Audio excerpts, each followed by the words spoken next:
छोटी बच्ची हुई है, बंद मतलब बच्चा देखो। अरे भैया मेरा छोटा सा बच्चा। इतने कष्ट इतने दर्द सहे हैं वो भगवान जानता है और हम जानते हैं। हाँ। वो डॉक्टर के हमने सम्मन जारी करा दिए कोर्ट से, और उसी हॉस्पिटल के जहाँ पर ये एडमिट हुई थी सारा रिकॉर्ड हमने तलब कर लिया। अंजलि, जो कि अंजलि नाम की एक लेडी है जो उनके परिवार की है, उसको भी जो ना कोर्ट में तलब कर लिया गया है। गुलाम हैदर को फ़ोन कॉल्स वगैरह करके उसको वीज़ा दिलाने का काम करेगी, ऐसा हमारा मानना है। क्योंकि हमने जो ऑर्डर्स कोर्ट से लिए थे उनके बारे में गुलाम हैदर को भारत में बुलाया जो गया है, उस ऑर्डर की कॉपी आज भी हमने ईमेल के माध्यम से। मैं खुद हार सकता हूँ 100 बार, लेकिन मैं इंसानियत को एक बार में नहीं हारने दूंगा। और मेरी लड़ाई जो है ये इंसानियत की लड़ाई है। चाहते हैं कि तेरे बच्चे तुझे मिले, तू कामयाबी तेरी हो, इंसानियत जीते। हम तो आप ही की लड़ाई लड़ रहे हैं, हम आपके खिलाफ कोई काम कर रहे हैं। जब आप ही अपने योद्धा को कमजोर करने की कोशिश करोगे तो दूसरे आदमी तो अपना आप करेंगे। लेकिन फिर भी मैं, चलो कोई बात नहीं, मैं उसकी बातों को बुरा नहीं मानता, एक पिता है। दोस्तों आज मैं बात करूंगा सीमा हैदर की नई अपडेट के बारे में, और फिर बात करूंगा मोमिन मलिक सर की खबर के बारे में। दोस्तों जैसे कि आप सबको ये बात अच्छे से पता है, सीमा हैदर ने एक लड़की को जन्म दिया है और ये बात सोशल मीडिया पर बहुत तेज़ी से वायरल भी हो रही है। लेकिन दोस्तों अब जो खबर निकल कर आई है वो ये है कि सीमा हैदर ने सबसे झूठ बोला है, क्योंकि दोस्तों इसने फेक प्रेगनेंसी का नाटक किया था और अब बच्ची का नाटक कर रही है कि मुझको लड़की हुई है। लेकिन दोस्तों अब जो खबर आ रही है निकल कर वो ये है कि ये बच्ची किसी और की है जो कि इसने गोद ली है। और जो खबर सोशल मीडिया के ऊपर चल रही है कि सीमा हैदर को लड़की हुई है, वो प्रेग्नेंट थी। लेकिन दोस्तों आपको बता दूं इसको कोई बच्ची नहीं हुई है। इसने ये खबर नागरिकता पाने के लिए फैलाई गई है और एक बच्ची को गोद लिया गया है। दोस्तों मोमिन मलिक सर इस पर इसी वजह से कार्रवाई करने जा रहे हैं। उन्होंने हॉस्पिटल के ऊपर भी केस कर डाला है जिसके अंदर इन्होंने सब नाटक किया है। दोस्तों अब मैं आपको जो वीडियो दिखाने जा रहा हूं उसको देखकर आपको सीमा केस के बारे में सारी जानकारी मिलेगी। मगर दोस्तों ये वीडियो दिखाने से पहले मेरी आपसे गुजारिश है, आज का मेरा ये वीडियो पूरा एंड तक जरूर देखना, और अगर आप मेरे चैनल पर नहीं आए हो चैनल को जरूर सब्सक्राइब करना, साथ में इस वीडियो को ज़्यादा से ज़्यादा लोगों में शेयर जरूर करना। चलिए दोस्तों पहले आप ये वीडियो देखिए, फिर आकर मैं आपसे बात करता हूँ। मुझे पता चला था कि जिस हॉस्पिटल में ये सारा सिस्टम जो है वो किया गया, हमने वहाँ के डॉक्टर को कोर्ट में तलब करा लिया है और ऑनरेबल कोर्ट ने उनको with record along with the complete record of Seema Haider wife of Ghulam Haider care of Sachin Meena Rabupura गुम्बुद नगर कोर्ट में तलब कर लिया। इसके कोर्ट के ऑर्डर्स ये देख सकते हैं, ये सारे तमाम ऑर्डर्स, इसके अंदर जो ये मोहर भी लगी है जज साहब की, आप देख सकते हो। ये हमने उस डॉक्टर को जो है वो कोर्ट में तलब कर लिया है और सारे सवाल जवाब हम डॉक्टर से करेंगे। सारा मेडिकल रिकॉर्ड हमने बुलाया है और जो मौके की सीसीटीवी कैमरे फुटेज है वो भी हम कोर्ट में बुलाएंगे और सारी हकीकत का पता लगा करके दुनिया के सामने जो इनको बेनकाब करने की कोशिश करेंगे, जो झूठ का परिंदा इन्होंने बांधने की कोशिश की है, गुमराह करने की कोशिश की है।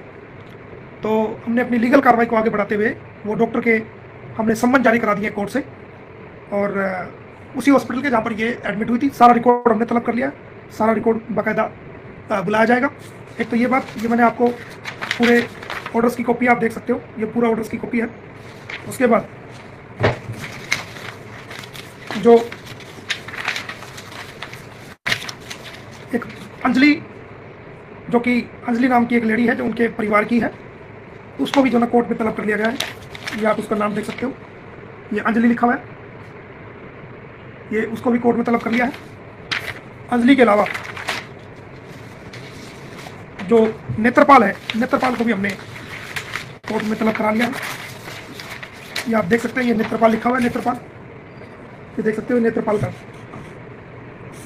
नेत्रपाल को भी हमने कोर्ट में तलब कर लिया है। ये उसका नाम नेत्रपाल लिखा हुआ है, ये आप देखो, नेत्रपाल को भी बुला लिया है। और उसके अलावा नेत्रपाल की जो वाइफ है, नेत्रपाल की वाइफ को भी हमने कोर्ट में बुला लिया है। ये नेत्रपाल की वाइफ को भी आप देख सकते हो कि ये नेत्रपाल की वाइफ रीटा, रीमा जो भी नाम है उनका, ये बुला लिया है। तो हमने अपनी जो लीगल कार्रवाई बनती थी उसको किया है और जो गुलाम हैदर के जो डॉक्यूमेंट्स थे वो भारत सरकार को आज भी हमने कोर्ट के माध्यम से ईमेल करा दिए हैं उसको, और उम्मीद करते हैं कि भारत सरकार इस पे एक्शन लेगी, उन ऑर्डर्स को एग्जीक्यूट करेगी और गुलाम हैदर को फ़ोन कॉल्स वगैरह करके उसको वीज़ा दिलाने का काम करेगी, ऐसा हमारा मानना है। क्योंकि हमने जो ऑर्डर्स कोर्ट से लिए थे उनके बारे में, गुलाम हैदर को भारत में बुलाया जो गया है, उस ऑर्डर की कॉपी आज भी हमने ईमेल के माध्यम से कोर्ट से रिमाइंड कराया है भारत सरकार को। तो जो एक वकील का काम बनता है, एक वकील का, एडवोकेट्स का काम बनता है, वो हमने अपनी कैपेसिटी से ज़्यादा, अपनी सोच और समझ से ज़्यादा, अपनी काबिलियत से ज़्यादा वो हमने निभाया है, निभा रहे हैं और उम्मीद करते हैं कि ये एग्जीक्यूट होंगे और उस इंसान को इंसाफ मिलेगा। रही बात कुछ लोग मेरे ही बारे में, जो लोग उनकी लड़ाई लड़ रहे हैं, उनके लिए रात दिन एक किए हुए हैं, ईमानदारी के साथ, बिना किसी लालच के, बिना किसी बेनिफिट के और बिना किसी वाहवाही के, और एक इंसानियत के नाते, ताकि इंसानियत जीत जाए और हैवानियत हार जाए। तो जो एक इंसानियत का फ़र्ज हम अदा कर सकते थे, हमने किया है। हमने ना किसी को इम्प्रेस करने की कोशिश करी है, ना किसी पे एहसान जताने की कोशिश करी है। हमने ईमानदारी के साथ, सच्चाई के साथ, लगन के साथ, मेहनत के साथ, बिना लोभ, बिना लालच के एक जो जिम्मेदारी ली थी, वो जिम्मेदारी, क्योंकि ये लड़ाई किसी खाली गुलाम हैदर की नहीं मानता मैं, ये मोमिन मलिक की लड़ाई नहीं है, ये आप सबकी अकेले की लड़ाई नहीं है, बल्कि ये इंसानियत की लड़ाई है। ये कोज जो है वो नोबल कोज है, इंसानियत का, ह्यूमैनिटी का कोज है। तो मैं खुद को हरा सकता हूँ 10 बार, लेकिन मैं इंसानियत को हारते हुए कभी नहीं देख सकता। ये मेरी सबसे बड़ी मजबूरी है। ना मैं हिंदू देखता हूँ, ना मैं मुसलमान देखता हूँ, मैं ना सिख देखता हूँ, ना ईसाई देखता हूँ। जिसके साथ जुल्म हुआ है, मैं उसके साथ इनजस्टिस को कभी देख ही नहीं सकता, ना बर्दाश्त कर सकता। ये अलग बात है कि कई बार जब आप डूबते हुए इंसान को बचाने की कोशिश करोगे, तो आपने देखा होगा कि कोई व्यक्ति अगर नहर में डूब रहा है, समुद्र में या नदी में या किसी चीज़ में पानी की जगह पर डूब रहा है, तो जो तैराक उस पानी में छलांग लगाएगा या उस समुद्र में या उस नदी में, उस नहर में छलांग लगाएगा उस डूबते हुए आदमी को बचाने के लिए, तो आपने देखा होगा जो इंसान डूब रहा है ना, वो क्या करेगा, जो उसको निकालने के लिए आया है, तो उसको पकड़ के उसके सर पे बैठने की कोशिश करेगा कि किसी तरह मैं ऊपर आ जाऊं, ये डूब जाए। ये उसकी मजबूरी है। लेकिन जो समझदार तैराक होता है, वो उसको अपने सर पे नहीं आने देता, क्योंकि अगर वो सर पे आ गया तो वो खुद भी डूबेगा और वो तैराक भी डूबेगा। वो उसको इस हिसाब से ग्रो अप करता है पानी से निकाल करके, कि उसको सांस आता रहे और पानी में उसकी नाक और ये मुंह वगैरह ना डूबे, सर ना डूबे, और वो एक हाथ से तैराकी करता रहेगा और एक हाथ से उसको ऊपर उठा के चलता रहेगा। तो वो सफल एक तैराक का काम है, जो उसकी आदमी की जिंदगी को बचा रहा है। तो हमने यही काम किया है, कर रहे हैं इंसानियत के साथ। लेकिन जो डूबने वाला व्यक्ति है, उसको ये समझ नहीं है कि ये तुझे बचाने के लिए आया, तुझे डुबाने के लिए नहीं आया। अब वो जल्दबाजी में उसी को पकड़ के डुबाने की कोशिश करे, तो ये उसकी सबसे बड़ी बेवकूफ़ी कही जाएगी। क्यों? उन हालात में ना तो खुद बचेगा, ना दूसरा बचेगा। तो आप सब मेरी इस मिसाल को समझ गए होंगे। मैं किसी के बारे में नहीं कुछ कहना चाहूँगा। ये मैंने इंसानियत के लिए काम किया है, किसी को खुश करने के लिए काम नहीं किया। और मैं 20 बार अपने आप को छोटा दिखा सकता हूँ, लेकिन मैं खुद हार सकता हूँ 100 बार, लेकिन मैं इंसानियत को एक बार नहीं हारने दूंगा। और मेरी लड़ाई जो है, ये इंसानियत की लड़ाई है।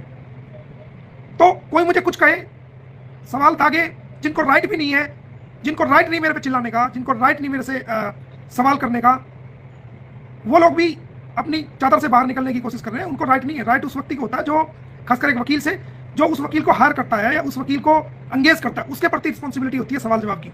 ये तो मेरी मर्जी है, मैं किसी को सवाल का जवाब दूं या ना दूं, लेकिन फिर भी क्योंकि इंसानियत का खोज है, मैं सबको सवाल के जवाब देता हूं और सारी अपडेट देता हूं, ताकि तुम लोग गुमराही का शिकार ना हो, तुम लोगों को कोई व्यक्ति गुमराह ना कर सके, झूठ को ना फैलाया जा सके, सच्चाई का सबको पता चल सके, असलियत और इंसानियत का सबको पता चल सके। उसका यही कारण है। मेरा कोई यूट्यूब पे आना, फैसिलिटी या कोई पब्लिसिटी या कोई व्यूज बढ़ाना, मुझे कुछ लेना देना नहीं।